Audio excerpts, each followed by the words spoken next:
طلبہ، یہ نظم اکبر الہ آبادی کی ہے۔ اکبر الہ آبادی کو لسان العصر بھی کہا جاتا ہے۔ اکبر الہ آبادی کا نام آئے تو عام طور پہ طنزیہ شاعری ذہن میں آتی ہے، اور جو سنجیدہ شاعری ہے اس کی طرف توجہ کم جاتی ہے۔ حالانکہ انہوں نے جہاں طنزیہ شاعری کی ہے وہاں انہوں نے سنجیدہ موضوعات پہ بھی بہت عمدہ اور احسن طریقے سے قلم اٹھایا ہے۔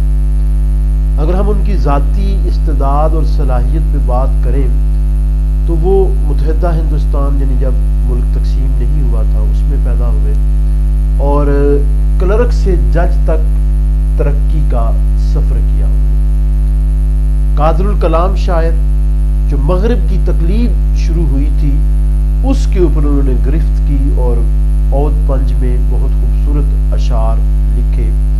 یہاں یہ بات بھی بتاتا چلوں کہ علامہ اقبال کے ساتھ ان کے بہت گہرے مراسم تھے، گہرے تعلقات تھے، اور کئی خطوط ہمیں جو ہے وہ علامہ اقبال کے ملتے ہیں جو ان کے نام تھے، اور بہت ساری چیزیں ہیں جو ملتی ہیں۔ اب ہم بات کرتے ہیں نظم سے متعلق، تو نظم سے متعلق ایک بات یہاں ہم نے سب سے آخر میں لکھی ہے، لیکن سمجھنے کے لیے کہ یہ جو نظم ہے یہ آزادی سے قبل کی نظم ہے۔ تشریح کرتے ہوئے آپ نے اس چیز کا خصوصی طور پہ خیال رکھنا ہے۔ بعض طالب علم، چونکہ وطن کی بات کی گئی ہے، یہ دعائیہ نظم ہے، قوم کی خوشحالی کی دعا مانگی گئی ہے، تو بعض طالب علم ایسا کرتے ہیں کہ اس کو پاکستان کے ساتھ جوڑ دیتے ہیں۔ اگر آپ پاکستان کا نام لکھیں گے تو تکنیکی لحاظ سے وہ غلط ہو جائے گی، اگرچہ وہ نام ہے تمام ملک کے لیے ہے، لیکن کیونکہ پاکستان نہیں بنا تھا اس لیے اس چیز کو سمجھیے اور کیجیے گا۔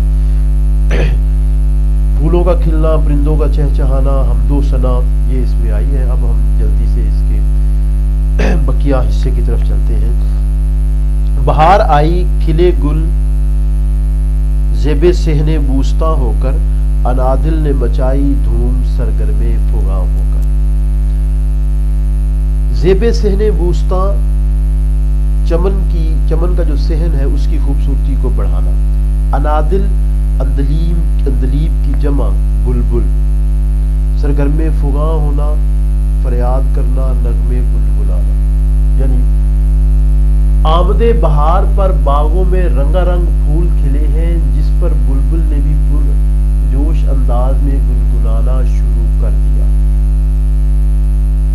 جب موسم بدلتا ہے، پھول کھلتے ہیں تو پرندے بھی چہچہاتے ہیں، ہر چیز کی پج مردگی ختم ہو جاتی ہے، ہر چیز پہ نکھار آ جاتا ہے، اور جب نکھار آتا ہے تو جو پرندے ہیں وہ گنگناتے ہیں، وہ مسکراتے ہیں، وہ خوشیوں کے گیت گاتے ہیں۔ تو شاعر نے خوبصورت انداز میں صحن کی منظر کشی کی ہے، باغ کے صحن کی منظر کشی کی ہے، اور آخر میں اس کا سلسلہ وطن سے جوڑا ہے، وطن کی خوشحالی سے جوڑا ہے۔ تو شاعر کہتا ہے کہ بہار آئی ہے اور پھول کھلے ہیں، پھول کھلنے کی وجہ سے جو بلبلیں ہیں وہ پرجوش ہیں، جو بلبلیں ہیں وہ پرجوش ہیں، اور انہوں نے گنگنانا شروع کر دیا۔ آمد بہار کی ہے جو بلبل ہے نغمہ سنج، اڑتی سی ایک خبر ہے زبانی طیور کی۔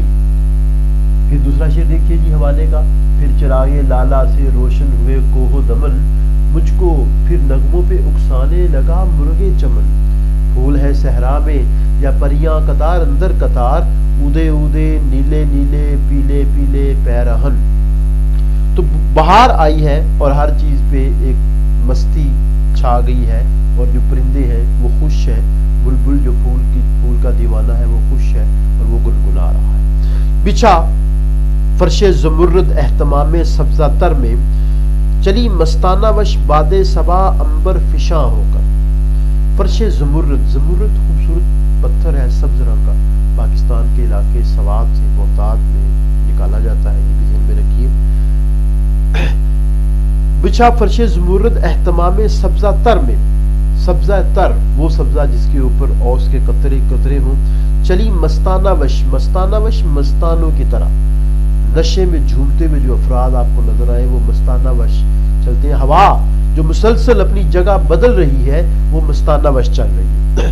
باد صبا ٹھنڈی ہوا، عنبر فشاں خوشبو لیے ہوئے، خوشبو لیے ہوئے۔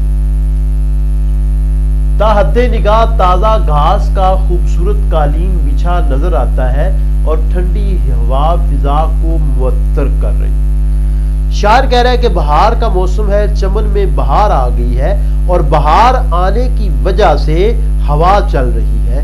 جو ہوا ہے وہ بھی نشے میں ہے، ہر چیز پہ سرشاری ہے، ہر چیز پہ نشہ چھایا ہوا ہے۔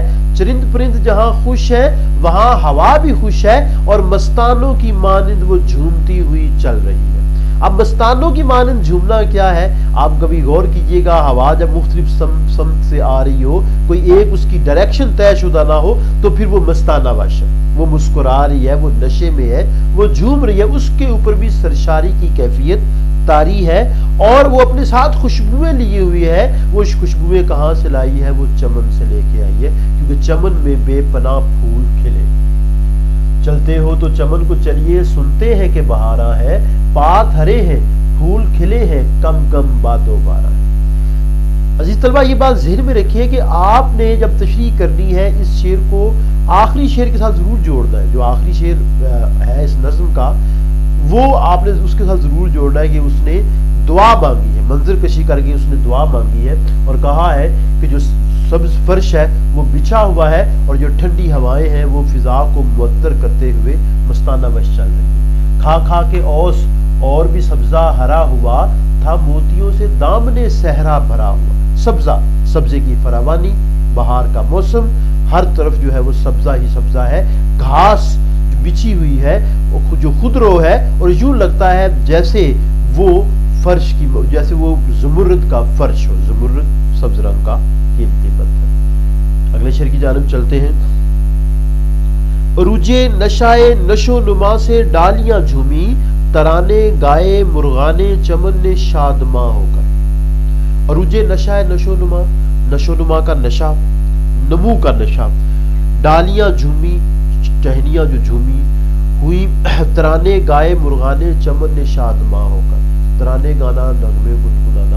یہاں ایک بات کی میں وضاحت کر دوں، صنعت حسن تعلیل کا اس میں استعمال ہے۔ میں لکھ بھی دیتا ہوں یہاں پہ تھوڑا سا سلیش بنا کے، تاکہ آپ کو حسن تعلیل، صنعت حسن تعلیل کا استعمال ہے۔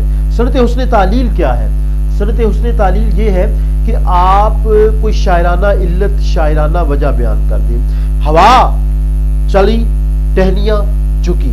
اب جو ٹہنیوں نے جھکنا ہے وہ ایک فطری عمل ہے، لیکن شاعر نے اس کو کہا ہے کہ وہ جھوم رہی ہے۔ کیوں؟ کس میں؟ ہوائے شوق میں۔ ٹھیک ہے، تو یہ حسن تعلیل ہے۔ میرات النظیر بھی یہاں پہ موجود ہے۔ نشو نما کے شوق میں ڈالیاں جھوم رہی ہیں، اور پرندے بھی آمدے بہار پر نغمہ سرا ہے۔ جب کیفیت ہو، جب خوشی کی بات ہو تو ہر انسان جھومتا ہے۔ شاعر نے کہا ہے جو ٹہنیاں ہیں ان پہ بھی ایک نشہ ہے، اور وہ جھک رہی ہیں۔ اب اصل میں تو جھک نہیں رہی، ان کو ہوا ان کی جگہ تبدیل کر رہی، لیکن شاعر نے اسے خوبصورت وجہ بیان کر دیا، اس نے تعلیل کے زمرے میں اس کو لے آیا، اور کہہ رہا ہے کہ جو پرندے ہیں وہ بھی نغمہ سنج ہے، کیونکہ بہار کا موسم آ چکا ہے، کیونکہ بہار کا موسم آ چکا ہے۔ آئے بہار جائے خزاں ہو چمن درست، بیمار سال بھر کے نظر آئے تندرست۔ تو ہر کسی پہ سرشاری کی جو کیفیت ہے وہ طاری ہے، اور جو ہوا ہے وہ چل رہی ہے، جو ڈالیاں ہیں وہ بھی جھوم رہی ہیں۔ ہوا بھی خوشگوار ہے، گلوں پہ بھی نکھار ہے، ترنم ہزار ہے، بہار پر بہار۔ بہت خوبصورت انداز، کیونکہ بہار کا موسم آ چکا ہے، اور ہر چیز خوش و خرم ہے، اور ہر چیز پہ جو ہے وہ سرمستی کا عالم چھایا ہوا ہے۔ بلائے شاخ گل کی لین نسیم صبح گاہی نے، ہوئی کلیاں شگفتہ روئے رنگینے بتاں ہو کر۔ چوتھا شعر ہم کر رہے ہیں، چوتھے شعر پہ دیکھیے جی۔